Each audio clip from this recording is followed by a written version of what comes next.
AG ನ್ಯೂಸ್ಗೆ ಸ್ವಾಗತ. ಬೆಳಗಾವಿ ಜಿಲ್ಲೆಯ ಚಿಕ್ಕೋಡಿ ತಾಲೂಕಿನ ಯಕ್ಸಂಬ ಪಟ್ಟಣದಲ್ಲಿ ಮಾಧ್ಯಮದವರೊಂದಿಗೆ ಮಾತನಾಡಿದ ವಿಧಾನ ಪರಿಷತ್ ಸದಸ್ಯರು ಪ್ರಕಾಶ್ ಹುಕ್ಕೇರಿ ಅವರು ಚಿಕ್ಕೋಡಿ ತಾಲೂಕಿನ ಯಕ್ಸಂಬ ಪಟ್ಟಣ ಪಂಚಾಯಿತಿಗೆ ನೂತನ ಕಚೇರಿಯ ಕಟ್ಟಡಕ್ಕೆ ಹಾಗೂ ಮೂಲಭೂತ ಸೌಕರ್ಯ ಕಾಮಗಾರಿಗೆ 5 ಕೋಟಿ ಅನುದಾನ ಮಂಜೂರಾಗಿದೆ ಎಂದಿದ್ದಾರೆ.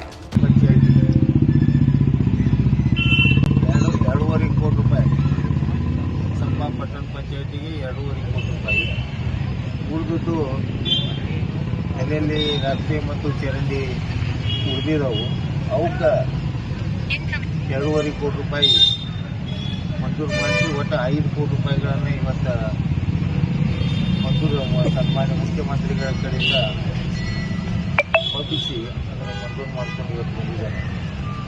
ಅದಕ್ಕೆ ವಿಶೇಷವಾಗಿ ನಾನು ಗ್ರಾಮ ಪಂಚಾಯತ್ ಪಟ್ಟಣ ಪಂಚಾಯತ್ ಅಧ್ಯಕ್ಷರು ಮತ್ತು ಉಪಾಧ್ಯಕ್ಷರ ಪರವಾಗಿ ಮತ್ತು ಎಲ್ಲ ಸದಸ್ಯರ ಪರವಾಗಿ ಗಣೇಶ್ ಹುಕ್ಕೇರಿ ಅವರಿಗೆ ಅಭಿನಂದನೆಯನ್ನು ಸಲ್ಲಿಸುತ್ತೇನೆ.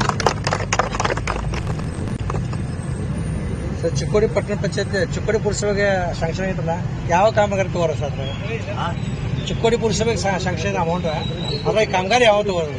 ಈಗಾಗಲೇ ಕಾಮಗಾರಿ ಗುರುತಿಸಿ ಜಿಲ್ಲಾಧಿಕಾರಿಗಳ ಕಡೆಯಿಂದ ಅದು ಎಫ್ಡಿಗೆ ಹೋಗಿತ್ತು. ಆ ಪ್ರಕಾರನ ತಗೊಂಡು ನಾವೇನೀಗ ಅಲ್ಲಿ ಬದಲಾವಣೆ ಮಾಡೋಕ್ಕೆ ಬರೋಂಗಿಲ್ಲ. ಯಾವಾಗ 4 ಕೋಟಿ ಚಿಕ್ಕೋಡಿ ಪಟ್ಟಣಕ್ಕೆ ಬಂದರು, ಚಿಕ್ಕೋಡಿ ಪುರಸಭೆ ಕೊಟ್ಟು ಆ ವೇಳೆದಾಗ ಕ್ರಿಯಾ ಯೋಜನೆಯನ್ನು ಮಾಡಿ AC ಅವ್ರ ಮುಖಾಂತರ, ತಹಸೀಲ್ದಾರ ಮತ್ತು AC ಮುಖಾಂತರ, DC ಅವ್ರ ಮುಖಾಂತರ ಅದು ಪ್ರಸ್ತಾವನೆ ಸರ್ಕಾರಕ್ಕೆ ಹೋಯಿತು. ಅಲ್ಲಿ ಅದು ಅಪ್ರೂವ್ ಆಯಿತು. ಅದೇ ಪ್ರಕಾರ ಇಲ್ಲಿಯೂ ಕೂಡ ಯಕ್ಸಂಬದ ಹಂಗಾಗಿದೆ. ಅಂದರೆ ಇಲ್ಲಿಯೂ ಕೂಡ ನಾವು ಮೊದಲು ಕ್ರಿಯಾ ಯೋಜನೆ ಮಾಡೇ ಮಾಡಿದ್ವಿ.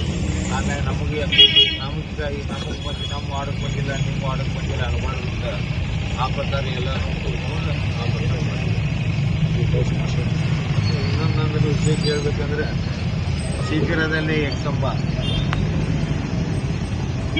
ಮಾಡ್ತೀವಿ. ಪಟ್ಟಣ ಪಂಚಾಯತಿ ಐತಿ, ಪುರಸಭೆ ಮಾಡ್ತೀವಿ. AC ಅವ್ರ ಜೊತೆ ಮಾತಾಡಿ ಜನಸಂಖ್ಯೆ ತಗೊಂಡ ಎಲ್ಲ ಕೂಡಿಸ್ಕೊಂಡ ಆದರೆ ನನಗನ್ನಿಸ್ತೈತಿ 1956 ಈ ಪಂಚಾಯತಿ ಬಿಲ್ಡಿಂಗ್ ಆಗಿದೆ. 1956 ಇದಕ್ಕೆ ಸಾಕಷ್ಟು ಮಹನೀಯರು, ವಿಶೇಷವಾಗಿ ನಮ್ಮ ತಂದೆಯವರಾದ ಬಾಬಣ್ಣ ಹುಕ್ಕೇರಿ ಅವರು ಮತ್ತು ನಮ್ಮ ಕರಾಳೆ ಮಾಡ್ತಂತ ಚನ್ನಬಸಪ್ಪ ಕರಾಳೆ. ಕನ್ನಡಿಗರ ಮೆಚ್ಚಿನ ನಿಮ್ಮ ಎಜೆ 24/7 ನ್ಯೂಸ್ ಕನ್ನಡ ವಾಹಿನಿ ಇದೀಗ ಟಿವಿಯಲ್ಲಿ ಲಭ್ಯ. ವೇಳೆ ನೋಟಿಸ್ ಕೊಟ್ಟಿದ್ರೆ ವಾಪಸ್ ತಗೋತೀವಿ. ಇವತ್ತು ವಕ್ಫ್ ಪ್ರಾಪರ್ಟಿ ಅಂತೇಳಿ ಬರ್ತದೆ ಅಂತ ಹೇಳಿದ್ರೆ ರೈತರು ಬೀದಿಗೆ ಬಂದ್ರೆ ಏನ್ ಮಾಡ್ಬೇಕಾಗತ್ತೆ? ಯಾರು ವೋಟ್ ಹಾಕಿಲ್ಲ ಅಂದ್ರೆ ಗ್ಯಾರಂಟಿನೆಲ್ಲ ಸ್ಟಾಪ್ ಮಾಡ್ಬಿಡ್ತೀವಿ.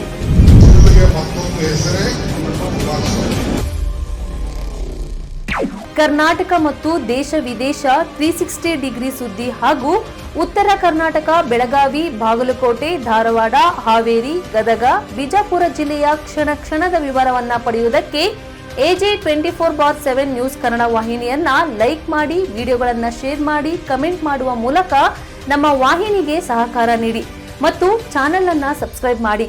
ಧನ್ಯವಾದಗಳು.